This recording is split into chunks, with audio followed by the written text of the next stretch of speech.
All right, welcome. We're starting a new series here based on a poll I did a few weeks ago.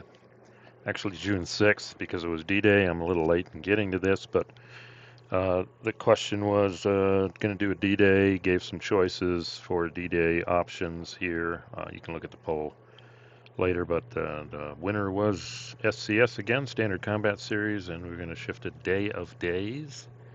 Hopefully play through a few of those scenarios like I did with North Africa. So on the screen here, I've got the Vassal mod for Day of Days and the rules here. And my intent with this video is to take a quick look. We're going to start with the Carentan, if I pronounced it right, scenario. Carentan, here we go.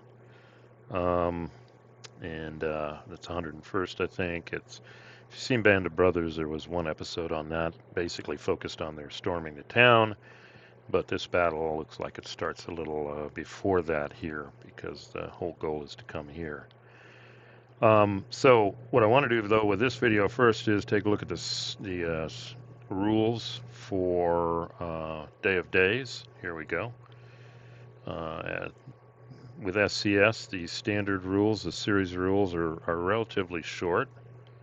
And we've covered them in previous videos. So we want to look now at the Day of Days here and see the differences, I guess, compared to North Africa we saw. If you watch my North Africa videos, it was a free-for-all. But looking at this looks like a slog. Slogging through different slow terrain here. We've got clear, we've got swamps, we've got the hedgerows, so we'll see. But over here I've got the Day of Days rules, and we can take a look at some stuff I've highlighted here. Each turn is basically one half a day, except the first two turns, but this scenario, we're starting on turn 11, which is going to be 10 June, the morning of 10 June. And Carentan was critical, and you also see it in the campaign rules, for connecting the Utah and Omaha beaches, and there's some advantages in these series rules that once you take that and have that road between the two of them, they can start pulling command points, and coordination becomes a lot easier. So this scenario is focusing on that first capturing of Carentan.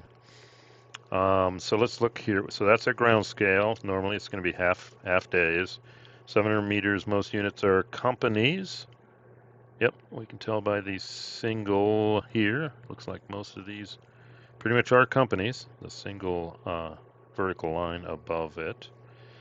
And then they talk about terrain. Basically, choose the one that is worst case for whatever you're doing. Combat defense, barrage. We're not going to be doing any airdrops, movement, but we've got roads, trails, etc. There are hills in this game too. We'll look at the terrain effects chart here in a second. No unit moving during exploitation can enter any hex containing light or heavy bocage. There it is. Hedgerows or bocage. I think that's what they call it. Let me see this here. Yeah, there's flooded. Yeah, heavy bocage and light bocage, or I think that's the other term for hedgerows. So you can't exploit, move light or heavy bocage. That'll pretty much slow things down. This isn't the desert anymore. I guess for the Brits, that's the surprise here. Yeah, there's hardly any exploitation movement. And I think railroads and trails do not negate this. Okay, roads, railroads, and trails do not negate this. So not going to be a whole lot of open field exploitation, it looks like. Overruns only allowed in clear or beach hexes. Yeah, again, there we go. Not going to see a lot of that unless it's artillery. Artillery units print a defense strength of 1 by itself. Okay. Here we see the unit types. Exploit with the yellow here. This yellow means it does more damage. Big gun battery. We'll see that with if the barrage is successful. There's what they call kill shot. See if there's a step loss. That's yellow. That's nice. And we do obviously have naval units for barrage capability also. So we got air, naval, and our standard artillery here. Yeah, these units are, there's an activation concept here, at least in this scenario there is, we won't be activating commands with command points. This scenario specifically says all units can activate, but in later scenarios you'll see you only have so many formations you can activate, and there's stuff they can do that they can't do if they don't activate. Stacking is 3, and don't overstack, because if you overstacked immediately after executing retreat are automatically disorganized. Airdrops you can overstack or retreat. And I interpret this as you can have road jams too. So I can't move through a hex that already has 3 units. Okay. Only exploit capable units can overrun, but we saw that's only beaches and clear hexes. And then disorganized units have pretty much everything, can't exploit, lose their ZOC. Road march, that's a concept here that North Africa just had a lower movement point cost, but here we actually have a road march where you can go as far as possible, and can't barrage non-adjacent hexes. They can still attack. Strong points never marked with disorganized.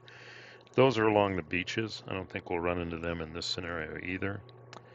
Supply, got to be within 5 hexes of a road or trail that is connected to a supply source, and the scenarios will have their own supply sources. And then there's even army boundaries. If we were playing the full-blown campaign, Army, American and Commonwealth can't trace supply across those.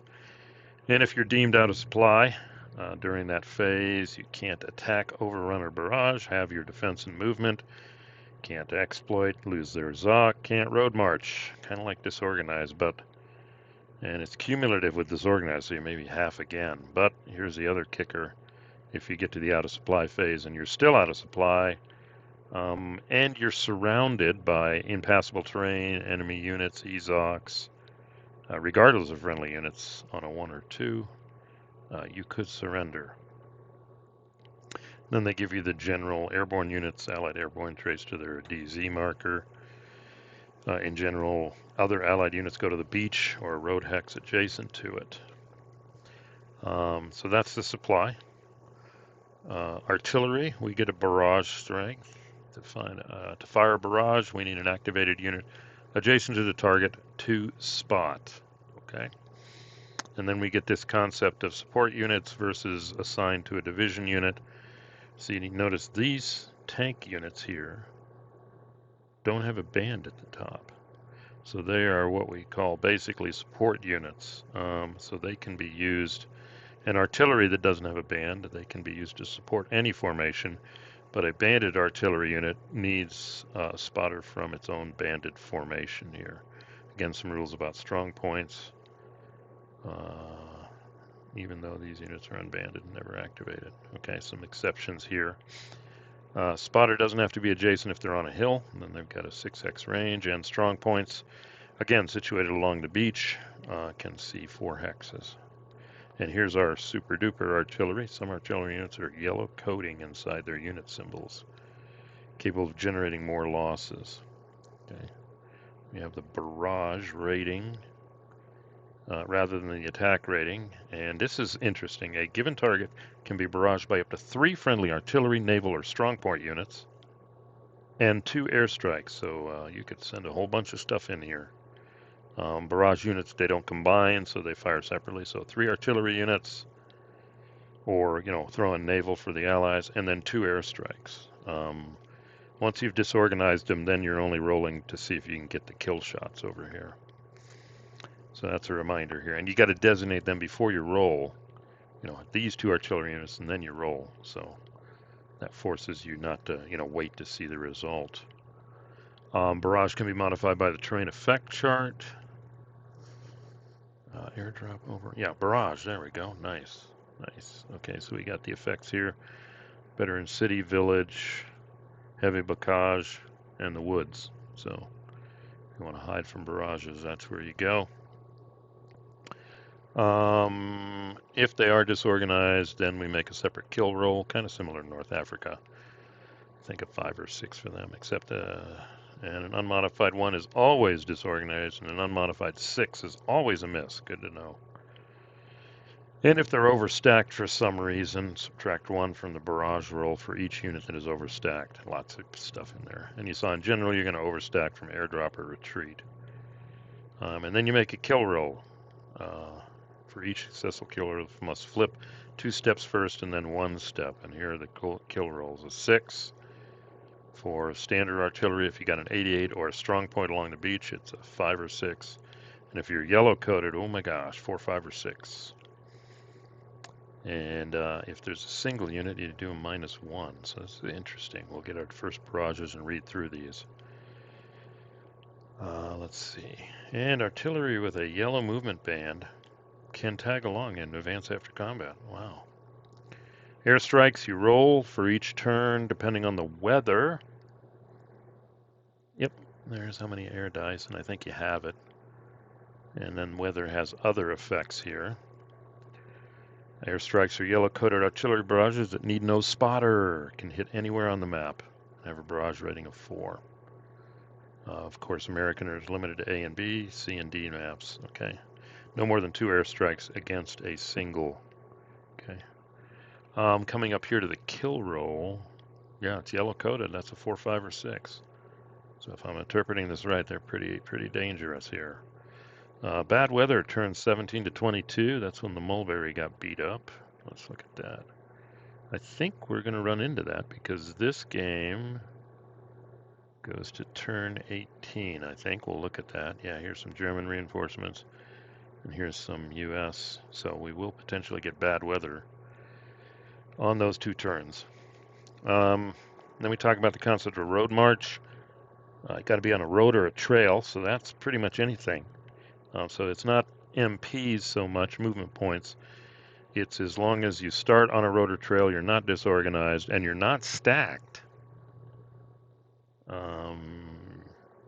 And you're not within 3 units of 3 hexes of an enemy unit, then you can just basically move as far, any distance, but you must stop. The player gets the location you wish to go. Hex adjacent to a other friendly unit blocking the road. Can't road march if stacked. Or you enter a new map sheet. Well, we're not going to run into that here. Okay. German units can't road march on turn. June 6th. Okay, that's cool. Command points. Yeah, there's a command point chart, I think. I don't see it here. Yeah, there it is. How many command points each command? I think 5 core. I forget which. One of these is Utah. One of these is Omaha. And then when they link, this is the pool of command points. And then here's the Brit command points, Germans. And this is per formation. In our game, the scenario rules say we don't even worry about that here. Everybody can activate. But this is, you can only activate formations same band. All formations both sides on June 6th. Use or lose, and certain German formations require 2 command points. Looks like the big ones, SS, Panzer divisions, etc. So not necessarily everybody can do everything. And here's the key. Activated formations do everything. Unactivated may move and barrage, but they can't attack or overrun. Move from EZOC to EZOC. Can't spot for barrages. Move during exploitation. Okay, so that's key to know. If I don't have enough command points to activate everybody, those other formations are going to be limited. Again, this scenario, we're not worried about that. Non-banded units, that's one of these guys. Without a color band, cannot be activated, but may support friendly activated non-armored or non-panzers in the following. If you begin the movement save stack with the active unit, they may move from one EZOC to another to guess with the active unit. They may also overrun. Non-banded units may attack during the combat as long as 1 activated unit. So you do see these are actually this is the tank companies here supporting the airborne here who will be activated. So as long as they're not by themselves and they stick with an activated unit, they're fine. May not move during the exploitation phase. So why do you have a yellow marker there? Think about that one. Non-banded or support units, non-banded artillery units can help pretty much any formation. Non-banded armor units don't have the same doctrine as pure armored formations, thus they're basically infantry support. That's what these two appear to be, as opposed to an actual armored division, which can do all sorts of cool stuff. And here's our core operations. Doesn't apply to our scenario, but 5 core and 7 core. And there's a split there. So, and then airborne units, when they drop, if they're on map B, they're part of 5 core. They're on map A, they're part of 7 core. Sounds like 7th core is Utah. And then when we get a primary road from Omaha to Utah, free of enemy units and EZOCs. When linked, they share the command pool. We saw that on the chart before. Again, this is not going to play here. Fixated on taking Carentan, and that's what we're playing here, to allow that communication between the two beaches. And then I'm not going to cover this now. If we do play June 6th later, we got airdrops and procedure. There's even a free drop zone placement. Then we got the landings, waves 1 and 2. Naval units, naval gunfire. We do have one heavy cruiser available in this scenario. They can't move, so they're just placed, and the Germans can't shoot at them. They may fire at hexes containing a strong point along the beach or any other NA movement allowance without needing a spotter. Well, that won't apply to this game. Any activated Allied unit can spot for naval units, so we can spot here. And let's see, Allied heavy cruiser and battleship units can fire at any hex in range during non-heavy overcast turns due to aerial spotters. So, as long as the weather helps us out here, these guys can fire at anything within range, okay? And beginning on turn 4, this would apply. Units of different formations may not move together, attack together, and their movements stack together. And if they are found that way, they are disorganized. And if I'm looking at this, I think all we've got is the 101st, at least for the Allies. Yeah, it looks like all of this looks like the 101st. I'm guessing it's the 101st right now, based on Band of Brothers. Yeah. So all of these Allied units are the same formation, and these are support units here. The Germans, though, do have a, what is this? Is this the 6th Fallschirmjäger on Carentan? They've got an Ost group here, and then they've got another infantry regiment, it looks like here. And you can tell by the bands. So in general, it looks like the Germans have on the board, 1, 2, 3 formations. And later on, they'll get reinforcements, the 37th Panzer Grenadier. And this looks like the 17th Panzer's Stug companies that will come in later too. So they'll have 3 formations here. And if you read the scenario, what really happened was Fallschirmjäger pulled out of Carentan, and the U.S. were able to get in there, and then had to count on these Panzer Grenadiers to attempt a counterattack to retake it. So I think we'll see that too here. Let's see, I don't think we need anything else. German special rules. Oh, we do need that here. Yeah, 88 in strong points. I don't see any 88s here, but there are 5 or 6 kill instead of a regular 6, except for the yellow-coated ones, which are 4, 5, or 6. They're pretty bad here. And the German player can choose who takes a step loss. That's pretty cool. German divisional coordination. Cannot stack or attack with units from other Panzer or Panzer Grenadier. Well, that's good to know. Those reinforcements aren't going to be stacking with each other, etc. So there is that division. This is kind of forcing you to keep your divisions together. Okay. And that's it. So let's jump to the scenario rules here real quick. I got to go back. This is all the campaign games here. Oh, Village Bachage. We went too far, cutting the content. There it is, Carentan. This is what we're going to play. Oh, McCuffle from Battle of the Bulge, Baston hero. So we start on turn 11, end on turn 18. I like the Vassal mod. It's marked my play area here. We can zoom out and see that. There we go. Guess I could have made that bigger. Yep, there we go. So how far away from, yep, there are the beaches up here. And you can see now that I've zoomed out that, and there's Omaha. And we do see that this is this primary road here. And ooh, we're going to get some pretty cool. This is an actual armored division here. I guess the 2 means second armored. Hell on Wheels is coming down this road to shake things up here. That's interesting. So yeah, if we were playing the campaigning game, you now do see where Carentan is critical for allowing these two sides to talk to each other. So that's 11-18, 8 turns. Special rules is oh, here it is. We've got a heavy cruiser. Don't know what one it is. It's got a range of 18. 14, 15, 16, 17, 18. So it can help this side, but it's just barely out of range here. So it could come in handy. Barrage 1, 2, 3, but it's a yellow code, so 4, 5, 6 kill shot. And it doesn't move. Trace from any hex along north edge of the playing area that is east of A3721. I'll figure that out later. Well, let's see, east of 3721. Well, that's pretty far over.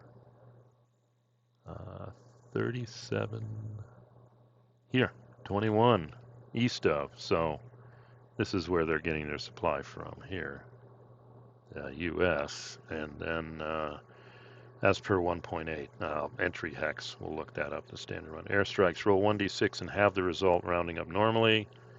Both sides may activate all formations each turn, so we don't have to worry about that here.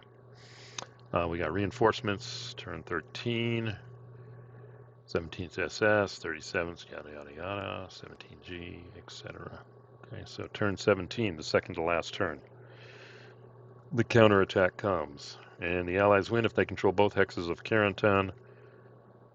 Yep, both hexes, or if they eliminate 6 Luftwaffe Fallschirmjäger Regiment units. And I think this is put in to say if these guys try and defend, and then the U.S. kills 6 of them, the U.S. wins. And this is to encourage historical, what happened. The Fallschirmjägers pulled out, waited for the Panzer Grenadiers, and then they did a counterattack. Here it is, however, von der Heit, again, he's going to be using the Battle of the Bulge, pulled his paras out of Carentan. Thus, 17th SS was required to retake it in the counterattack. Victory conditions forced the German player to take the commander's pullout into account. If they do a determined defense from the beginning with the Fallschirmjägers, and if 6 of them are defeated, 1, 2, which could happen, then it's a U.S. win. So that's to motivate them to maybe pull out after taking some losses. Okay, so that's our scenario here. Let's do one last thing before we call it. This is going long. The turn sequence is different from North Africa also. We'll start with weather. Then we got no reinforcements, and people can road march. Probably not going to happen here. And then we got movement. Okay, and let's see. So we got movement and then DG removal. Oh, notice you only do disorganized removal during the Allied turn. So it's not like each turn you get disorganized removal. Allied barrage, German barrage, combat, exploitation, supply. And then this is kind of asynchronous. Going to have to chew on this. Germans get reinforcements, road march, reinforcements, road march, movement, but then no barraging here. And then they go into combat, exploitation, and supply phase. So the difference here is German barrages look like they're mainly for defense, break up and attack. So the Allies can move and quickly barrage base. That's pretty standard, but then the Germans barrage. So they could fire on the attacking units and break it up. So that's different, but when the Germans try and do combat, they're not going to be using their artillery to break things up. So they have to think ahead, even if they needed barrage to disorganize units. They'd have to do it here. And it's in the designer's notes. He talks about why he did this. And then the other, yeah, this is the other one. Got to factor this in. DG, at least it's removed before allied combat. That's good. So somebody they move next to, but then they're going to barrage them and they're going to be disorganized all through the turn until here. I'm going to have to see how that plays out. So it's a bit asynchronous here with the barrage and the disorganized removal.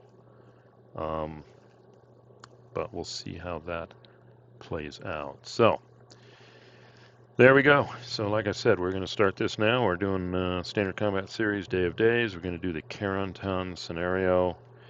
Just looking ahead, there is cutting the Carentan Peninsula. So that could be next. A lot of bigger setup here. Ooh, we get a battleship to Nevada. Nice. I am so glad with the Vassal mod I don't have to do this setup. It's already done for you. I guess I could check the work. Then they do a Canadian Crucible. I think that matches a TCS game that's out there. Can play that. And Villers Bocage. Beyond just what Wittmann did, I think. 7th Armored Forward Defensive Box. Repeated German attacks, etc. So, and that's just on the edge of the map, I think, in the British sector. So yeah, we got 3 scenarios. We got 1, 2, 3 more scenarios besides the one I'm doing to get a feel for the system. And wow, I can imagine the campaign game is a daunting task. Have to do beaches one at a time, and the other scenarios are 1 beach at a time. The initial invasion plus 1, and then you can combine them. So there's a number of scenarios there. So it's quite a study here of the initial 10 days. I think that's what they say, the initial 10 days of D-Day here. That's our goal. 15 June, 6, yeah, it's 10 days, potentially. So, there we go. This was a long recording, but this is our intro. Next recording we come in, we will be starting the Allied player turn. We'll do weather, road march movement, so feel free to join me here. So again, we're starting Multi-Man Publishing's Standard Combat Series Day of Days, and unlike North Africa, we're not going to be driving all over the desert here. This is going to be quite a slog here, but we'll see how it goes. So thanks for listening, and we will see you at the next one.